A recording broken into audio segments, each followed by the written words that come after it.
Well, there you are now. The internet appears to be running. The signal appears to be good tonight. Everything else appears to be okay. Good. Okay.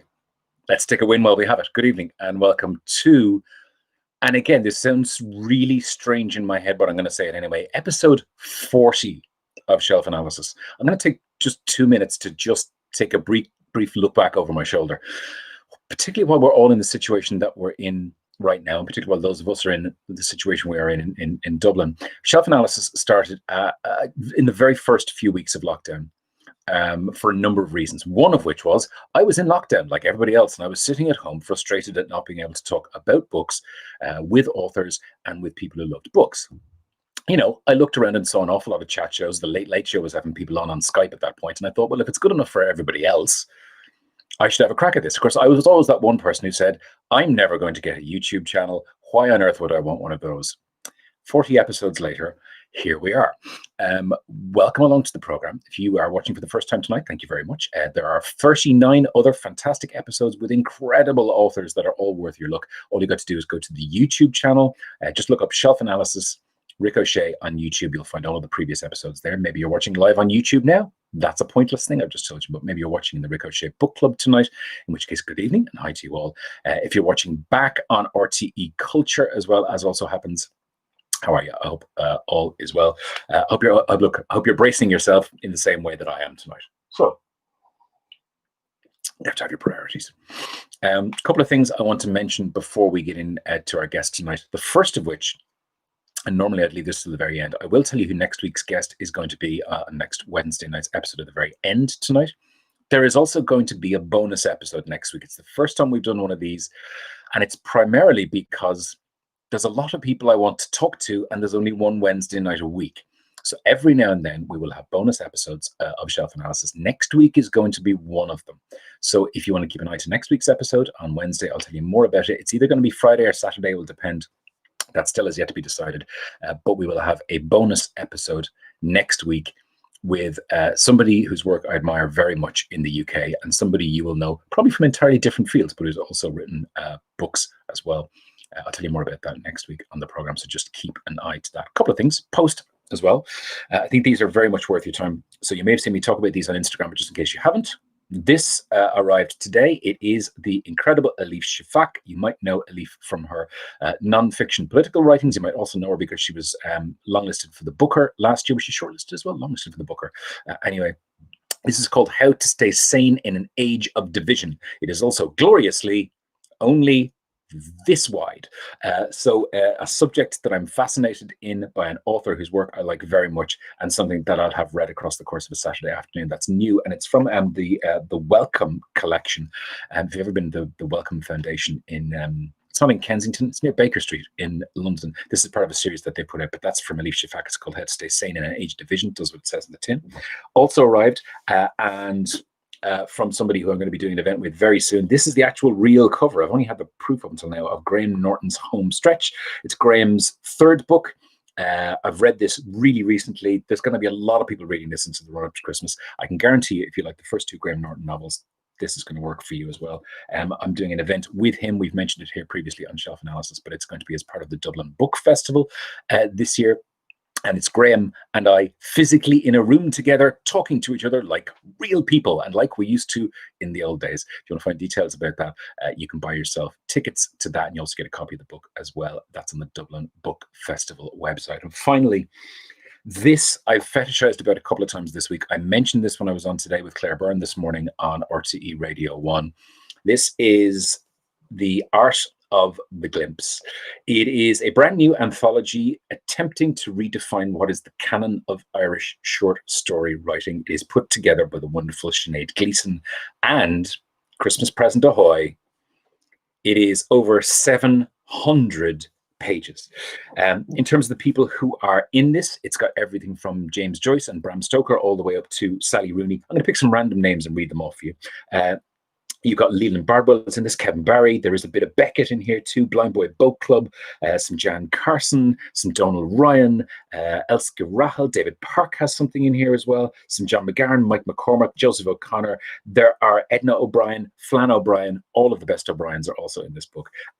It's It's extraordinarily well put together. This is a beautiful fetish item of a book, even if it didn't have 100 short stories by some of the greatest short story writers in Irish history. It is also quite a unique proposition. And as I understand it, I've just been looking around websites. It's available for about 25 quid in the run up to Christmas. This is a perfect present for anybody you know who likes Irish writing and Irish writers. And that's called The Art of the Glimpse. It's edited by Sinead Gleeson. All right, briefly, just before I do that, one more gig that I want to plug with you, which totally forgot about. Probably should have mentioned this last week, but there you go. I'm going to stick this up here and now. I'm doing an event with my friends in UCD. This is part of a series that they've been doing recently. So in a couple of weeks' time, I'm going to be talking to Emma Donoghue and to Sarah Moss as well. And the event is part of a series they've been doing. It won't necessarily be about their current, most recent books. We may mention those as well, but it's more a kind of writing in general, where writing is now. And of course, Sarah Moss is about to take up a position and just has in UCD as well. So it'll be about that too. It's free. All you got to do is register. I've stuck the links up on my social media, but if you go to the UCD alumni section of the UCD website, you'll find more details about it there. And again, I will stick links up on social. It's for free, and that's happening in a couple of weeks' time as well. Now, is that it? Am I done? Have I got everything mentioned? I think I do, sort of. Fantastic. Let's get cracking. Tonight's guest is somebody that I've known since I got the proof copy of her very first novel, Only Ever Yours, and I was captivated by it. I liked it immensely. I was on I've been on judging panels in which she has won awards, possibly because I really, really liked her writing. You may have seen Asking for It, the stage version of it. You may have read the book. You may have read any of the other stuff that tonight's author has done. She also has a brand new novel out now. I'm going to ask her about that as well. But look, it's just really genuinely an excuse to press a button here and have a chat and say, hello, how are you? And good evening to Louise O'Neill. Louise O'Neill, how are you? Hang on, wait. Press the wrong button, press the right button. There we go. That's the right button. I've done it. I'm glad that it's not just me that has like technological failures. I mean, that was, pretty small one, Rick, but I've done this 39 times, but I still can't press the right button to make somebody's face come up on screen. How are you? I'm good. How are you? It's still surreal, if you want an honest one, because I've talked to so many people over the course of this series, and I like getting a look inside people's kitchens as well. And that's a lovely kitchen. Well, it's actually not my kitchen, because the Wi-Fi in my house is not great. So I had to come up to my parents and use their kitchen because their Wi-Fi is better. So this is the problem of being. I won't go on about rural Wi-Fi, but it has been a bit of the bane of my life over the last few months. Can I say that the Wi-Fi in your parents' house is currently immaculate and it's really doing the job? They'll be thrilled to hear that. For this show, it's pretty much the only thing that matters. Can I see you? Can I hear you? And are you there? And we're all good. I'm going to start with the same way I start with everybody, which is it's been a long 6 months for all of us. Where were you? Where have you been? What were you doing? And how did it affect you, I suppose, personally and professionally? God, it's so strange, because I was thinking back to February, the stage adaptation of Asking for It premiered in the UK, and I had gone over. It was Valentine's weekend, and no one was talking about the coronavirus. Like, actually, Caroline Flack's suicide was sort of the big topic of conversation that weekend. And then I had to go to Madrid because the Spanish version of Asking for It was coming out and people were beginning to sort of talk about it.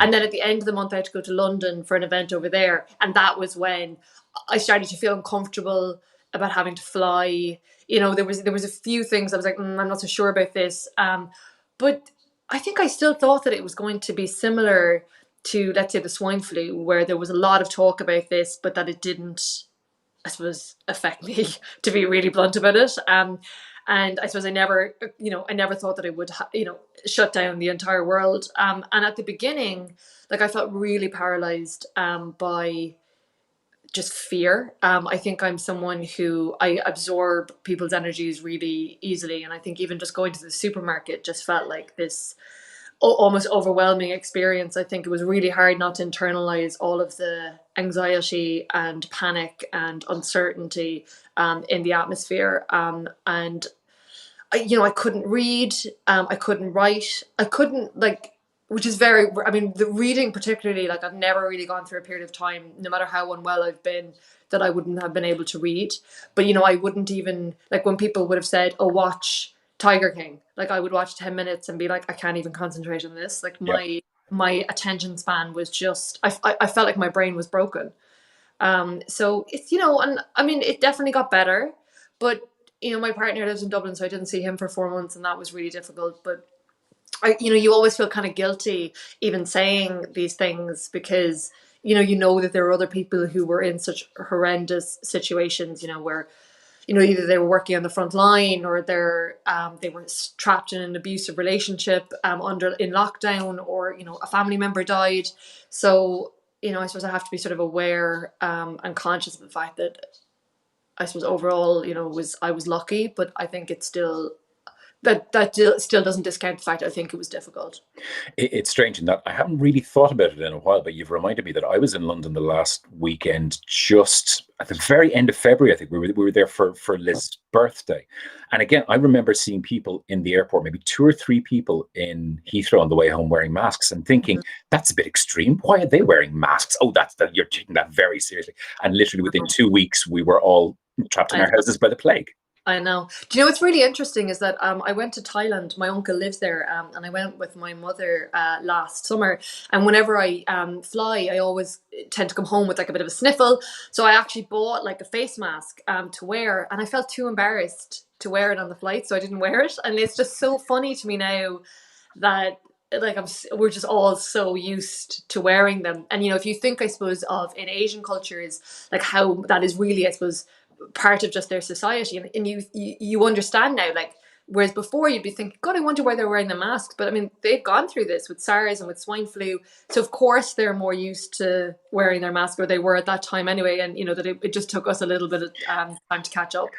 How do you think, as a writer, and this is a question I'm starting to ask of people, and people deal with it quite differently, as to how this year is going to affect people's writing, Mm, people who write fiction? Is mm, it going to be, because I suppose I've spoken to two different types of authors who've mentioned it on the program, one of which is authors, and there's very few of them, who've decided to lean into it and attempt to use it as to just go, right, I'm going to try and write something that sets smack bang in the middle of this. And then I've talked to other authors. I'm thinking of Graham Norton in particular, whose book that he's just finished, the one that's out now. He said it was originally supposed to finish in 2020, but he had to truncate it and finish it in 2019, because he said, I can't introduce a global pandemic in the last 15 yeah. pages of the book. Yeah, Well, what sort of year is 2020 going to be for fiction? I mean, I'm really interested to see how artists interpret this. Like, I remember listening to, I think it was George Saunders, the short story writer. He was doing an interview with Cheryl Strayed. She was interviewing different authors, kind of just at the start of the pandemic, and he had sent this letter out to all of his students that basically said, listen, pay attention. This is, you're going to be the ones who will have to tell this story and explain this story in years to come. And I thought that was a really interesting way of looking at it. And I really did try to journal and to kind of keep a diary, which I would do anyway, but to, I think, be much more specific about like the everyday details of what was happening. But I also think that the best work when you're dealing with something like this needs space, and it needs time, I think, to properly process it. And I think that's probably why there hasn't really been like a definitive 9/11 narrative yet. Or I think it's like you need time to kind of process like a collective trauma. So I know I've started working on something new, and I always kind of set my contemporary novels in the year that I'm writing it. And there is that feeling of, okay, do I mention the pandemic, or do I just pretend that this is happening in an alternative universe Mhm. where this isn't occurring, because the pandemic isn't really going to fit into the story Yeah, that I want to tell. So I don't know, maybe I'll just set it in 2019 and just kind of call it a day. because you risk having what is going on drowning out whatever story you're trying to tell. Yeah. Yeah. Yeah. And I mean, obviously it impacts it. Like if you're telling a love story, or if you're telling, anything like that, this has impacted all of our lives. Like there's no way that you could say, oh, I live my life exactly the same way as I have done before. This hasn't impacted me. This hasn't impacted the way I live my life. So I think if you're trying to reflect that in fiction, either you just ignore it, which, I mean, I don't know if 9/11 is maybe a good analogy for that, but they didn't reference that in, let's say, Friends, or I don't really think they mentioned it in Sex and the City either. I suppose sometimes it's like, if you're going to deal with it, it has to be done in the proper way. Like, it can't just be sort of an aside, or kind of flippantly, inserted in. So I'm gonna be interested, as I said, to see how artists will use this to inform their work. In terms of your work, you already have a book which is out now, and I want you to tell me a little bit about it. I want you to tell me about the story, about where it comes from, and why write this type of story now, because this is a left-hand turn for you. So tell me a little bit about After the Silence. Sure. Well, After the Silence is a psychological thriller, and it is set on a small island called Inishrune, off the coast of West Cork. And this very wealthy, glamorous family, the Kinsellas, have set up what becomes a world-renowned artist retreat centre there. And the youngest Kinsella's son, Henry, has married a local woman called Keelan, and it's at her birthday party, this very wild, sort of debauched birthday party, that a storm like engulfs the island, completely cutting it off from the mainland. And the next morning, the body of a local girl is found. And no one can get on the island, and no one can get off the island. So it has to have been someone here that did it. And then 10 years later, the murder of the beautiful Nessa Crowley, it still haunts the Irish people. So a team of documentary makers have come to Inishrune, determined to figure out exactly what happened that night. Yeah. And tell me, the thing I'm really interested in is, obviously, because you've written books in different lanes and in different genres before. Why this and why now? Or is it just because the story compelled To be you to honest, write it?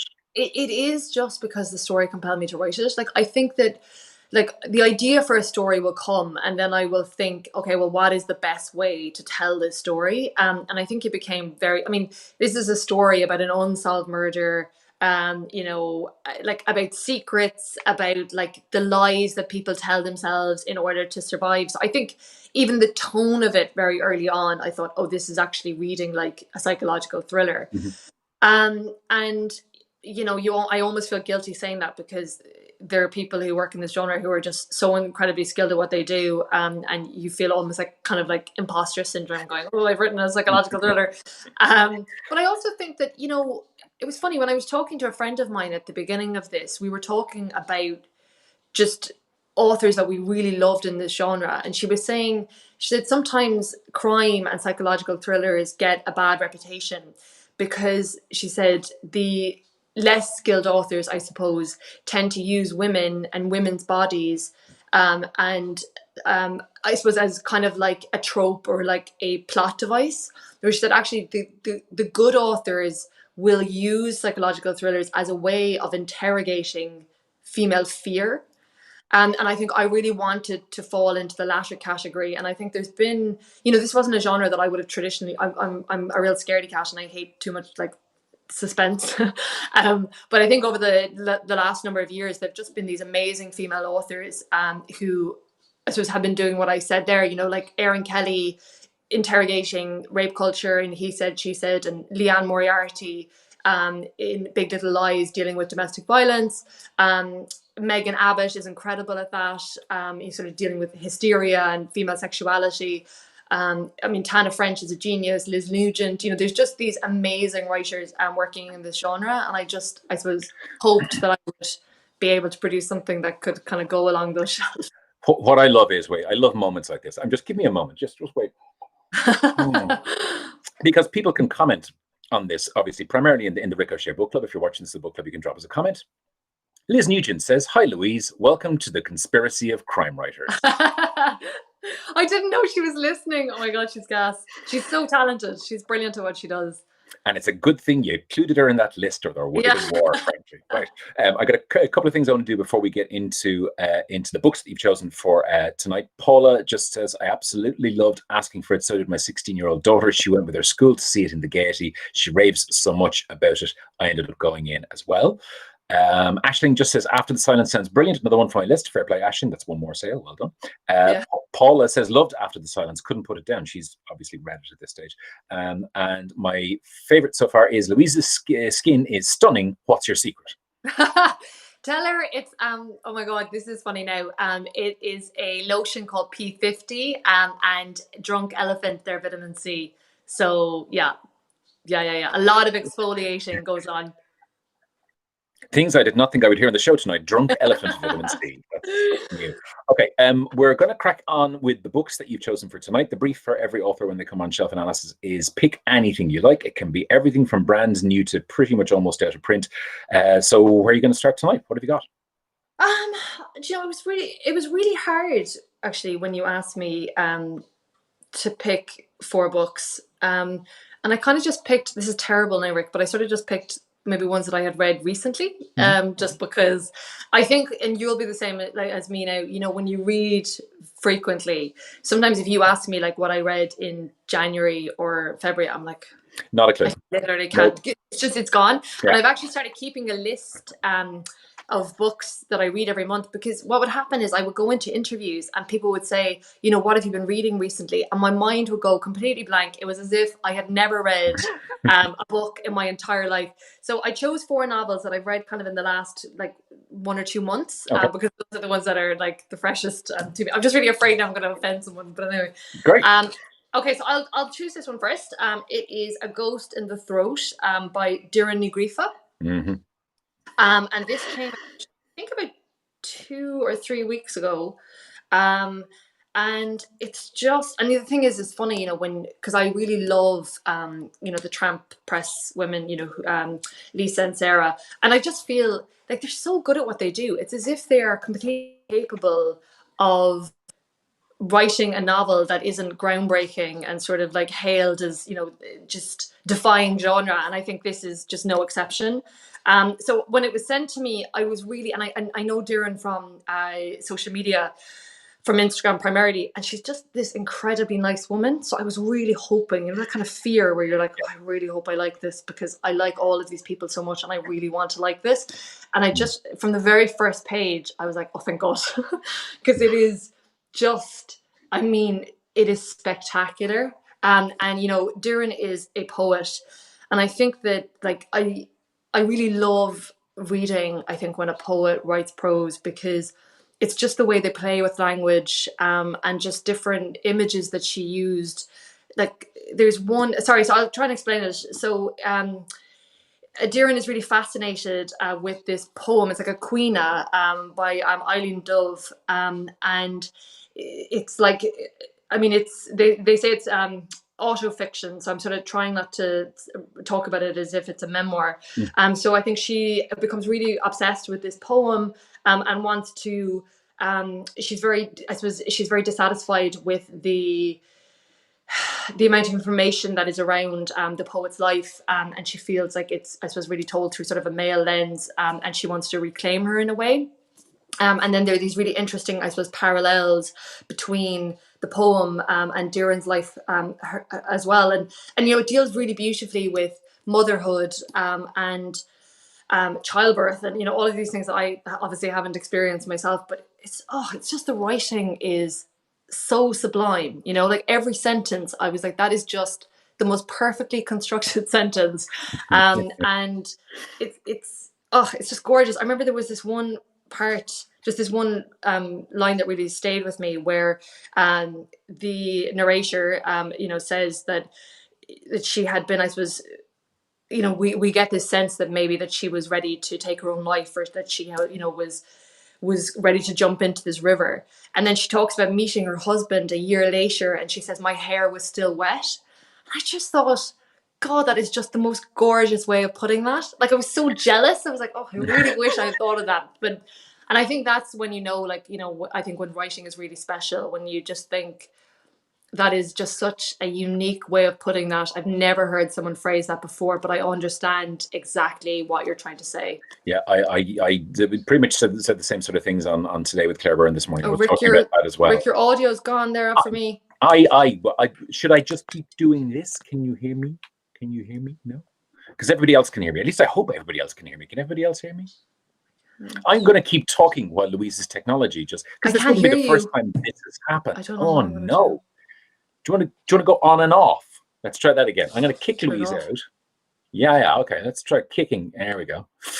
not the first time, but I was on today with Claire Byrne this morning and was talking about the same thing again as well. And again, if you haven't seen it, I experienced such a joy when Foyles, the bookstore in London, which you may or may not know is one of the largest bookstores in London, very prestigious, put up a list of a series of pictures of books that they themselves had immense online orders for.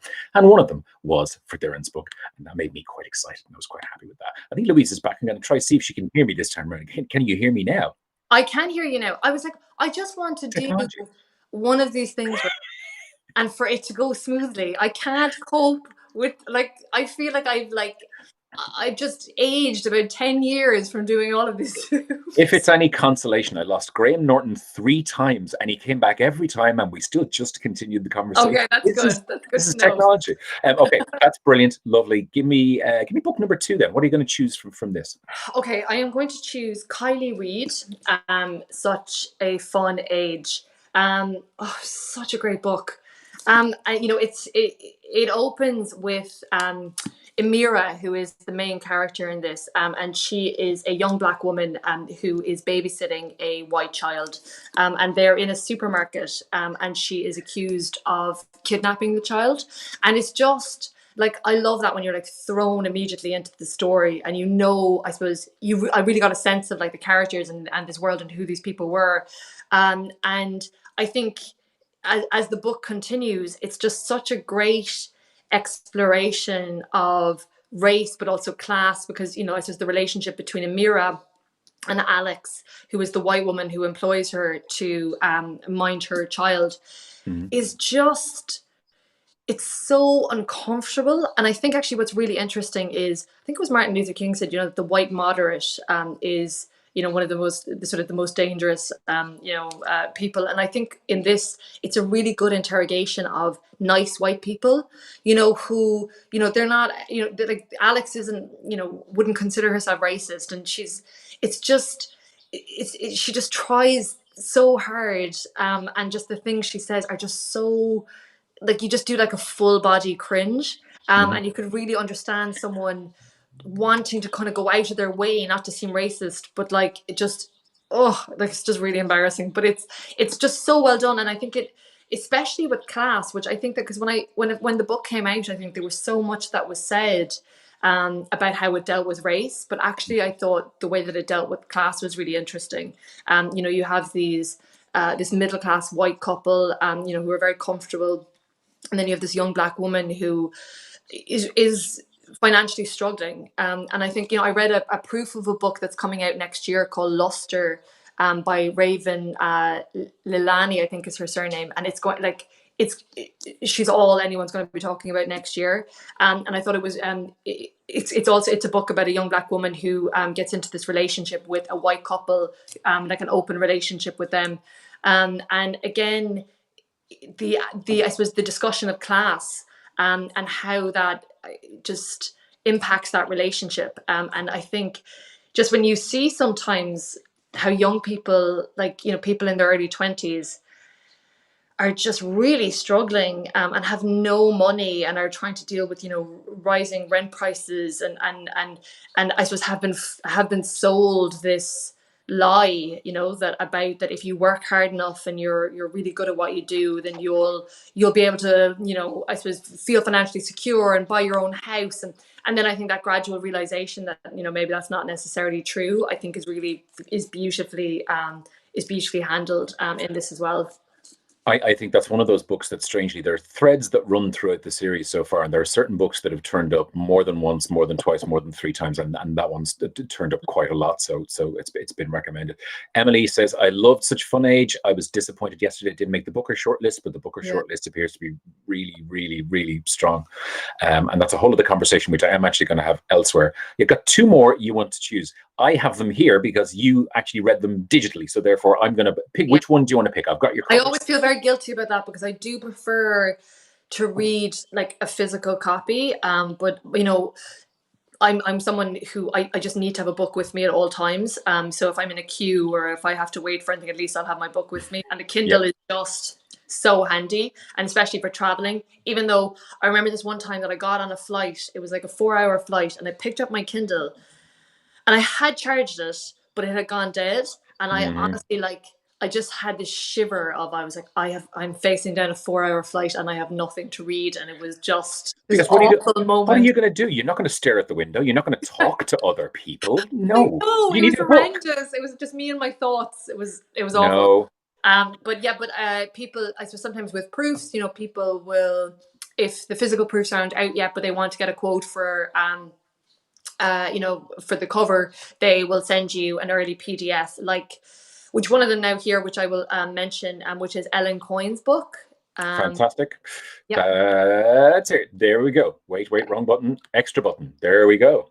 So it's Are You There, God? It's Me, Ellen, which is obviously the Judy Blume book. Are You There, God? It's Me, Margaret. So it's such a great title, and I think what I love about this book is that it's just not the book that you would expect Ellen Coyne to write. Ellen Coyne is one of our, I suppose, most well known and well respected journalists. And she was really at the forefront of, I suppose, particularly the repeal referendum, and was very vocal and did just incredible work in investigating, agencies that were set up in order to, I suppose, convince women not to have terminations, and that were funded by Catholic organizations.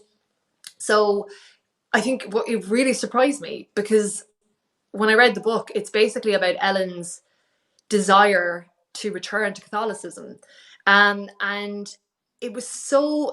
She's such a brilliant writer, and it's really well argued and really well laid out. And I honestly do believe that it's coming out at the end of October, and I think it's going to cause like thousands of conversations about like the role of the Catholic Church, I suppose, in our society and in our future. And she's very clear-eyed about it. Like she really, like, she goes into the abuse, she goes into the misogyny, she goes into the homophobia. She talks about how concerned she is about this kind of rise of right-wing politics and how that kind of aligns itself with Catholicism. But she also says that, that the true, I suppose, Catholic or Christian values are compassion and kindness, and that she thinks that she doesn't want to leave the Catholic Church, I suppose, in their hands. Like she says that she thinks that she wants to try and enact change from the inside. And it's funny because I was such a religious child. Like there was loads of aspects of the book that I could really identify with. She had been an altar server when she was a child, and different. I suppose the fact that her faith had been very important to her, as it was to me. But I, would have considered, like, I've left the church. I would not consider myself a Catholic. I would be very scathing, really, about the Catholic Church. And there was, I don't know, it was so thought provoking. Like I kept reading out sections and lines to my partner and going, God, isn't this so interesting? I didn't think about it like that. I think the strange thing is when I saw this book was coming out, and I know Ellen's journalism the same way you do, and I'm a flaming atheist, and immediately I went, this is going to be fascinating. Now it's on its way to me at the moment, and I really, really want to read, because it is coming from the point of view of somebody, as you said, who you think would not really write this book, and that's what makes it a fascinating proposition. Yeah. So I'm well up for that. Yeah, absolutely. I got one more. Sorry, yes, I do have one more, and I have it here. Your final choice is. I've forgotten. What was my final choice? Oh, sorry. It's Brit Bennett, The Vanishing Half. See, I'm It's a good telling thing. you, this. It's a goldfish brain. Like that's it. I'm here with the graphics. It's all good. Yeah, no, The Vanishing Half by Brit Bennett. I was a massive fan of Brit Bennett's book. I think it came out in 2016, which was The Mothers. And it was superbly written, and there was like this Greek chorus, and it was about a young Black woman who has an abortion, but also I think was so, just the way it dealt with that in such a, like, a really compassionate but also very kind of forthright point of view. I thought was just really beautifully done. So I was really curious to see what her sophomore effort, as they would call it, the dreaded second novel. So I was really excited to read The Vanishing Half, and I mean, this is even better. It's so good, and I think it's the perfect combination of a really clever hook, in that it is set in this fictional town where light-skinned Black people marry each other in an attempt to create lighter and lighter skinned children. So it's just, firstly, it's like, okay, that's a really good hook. And then you've got like twin sisters, one of whom runs away to like pass, as they would say, as a white woman, and to live her life as a white woman. And then I think so. It's got that really clever hook. It's the writing is gorgeous, but then I think what makes it really satisfying is that it has something important to say. Like, I think, what it has to say about race, but also about colorism within the Black community, and about love, and about just family relationships, and connection. And it's stunning. Like, and I had read Toni Morrison, The Bluest Eye, a few years ago, and then I reread it after her death, and I think this is like its spiritual ancestor. And I do think it's going to become one of those books that goes down as like a modern classic. Yeah, again, that's been recommended by a number of people throughout the course of this. It's I getting a feel lot of really love. boring. I was like, No, I it's should have getting been the like a love. bit more left field with my choices. I'm kind of with you though as well, in that I tend to forget what people recommended 8 weeks ago. So I'm just absolutely sure that was there, and it was in there Yeah, somewhere. no, genuinely, I was like looking at my bookshelf going, okay. And you see, I think my fear is as well is that if I picked a book that I read in December, I wouldn't be able to talk about it because I would have forgotten. So I was like, I'll just pick ones that I've read recently and that I feel kind of confident to Yeah. talk about. Look, Liz dropped a message in here, and I'm sure it's from her, not from anyone else. She says, I'm relieved to hear what Louise has said about books she's read. I often go blank myself when I'm trying to recollect past reads. So glad I'm not alone. Yeah. Lastly, can you tell us anything about what you're working on right now, or do you want to play that close to your chest? No, it's funny. I actually had started something new in January, and I wrote like 35,000 words, and it was funny. It just wasn't working. And I think the reason why was that I felt like I didn't know what I was trying to say. And I don't necessarily think that every book has to have like a point of view, but I think for me, I tend to need it when I'm writing. And I had to put it aside. And it was like, it was such a grief. That's the only way I could describe it. It just felt like I'd put so much energy and so much time and so much of, I suppose, my creativity into this project, and then to feel like it wasn't working. But I do think as an author, you get better at trusting your own instincts, and that is definitely, I think, become more and more clear to me. So I have started something else, and I'm kind of superstitious, so I don't really like to say too much about it. But oh God, I just can't wait to get stuck in. Like, I cannot wait to have a project to work on every day, and just to feel engrossed in it, and to feel sort of creatively fulfilled by it. Like, I think this is why, and any writer will tell you this, even though it's really hard some days and you're like, I don't know how I'm going to do this, and you're met with all of your own limitations. But I also think it is the reason why we do this is the thrill of, I don't know, it's like being in flow, like, to use a sort of a Zen term, where you feel like you're connected to the story and it's coming together.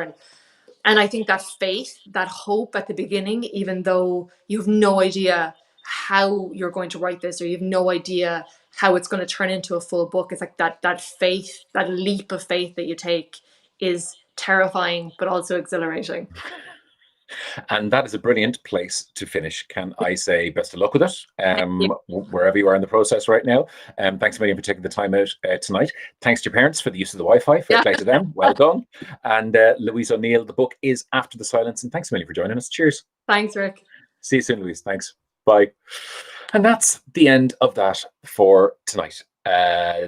If you're watching next week, Wednesday at 8 p.m, as per usual, I've got Patrick Frayne on. You may know Patrick Frayne as a journalist in the Irish Times. He writes simply the funniest stuff in the Times, usually in the TV review section. He has his first book of essays out, and it's called Okay, Let's Do Your Stupid Thing. It's fantastic.